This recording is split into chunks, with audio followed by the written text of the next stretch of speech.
ناظرین، آج کی ہماری خبر کی سرخی ہے فوج کی وردی پہنے سنجے نامی نوجوان میرٹھ میں گرفتار۔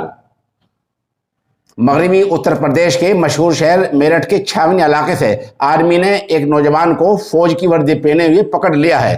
پوچھ گچھ کے بعد فوج نے اس نوجوان کو میرٹھ پولیس کے حوالے کر دیا ہے۔ ایس پی دیہات اویناش پانڈے نے اخبار نویسوں کو بتایا کہ ملزم کے خلاف متعلقہ دفعات میں مقدمہ درج کر لیا گیا ہے۔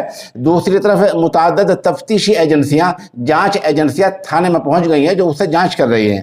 جانچ میں یہ بات سامنے آئی ہے کہ سنجے نے یہ وردی ایک ٹیلر کے یہاں سے حاصل کی تھی۔ فوج کی وردی پہننے کا مقصد کیا تھا، اسی کی جانچ ہو رہی ہے۔ انچولی پولیس نے اخبار نویسوں کو بتایا کہ ملزم سنجے کو گرفتار کر لیا گیا ہے، جو انچولی علاقے کے گاؤں مسوری کا رہنے والا ہے۔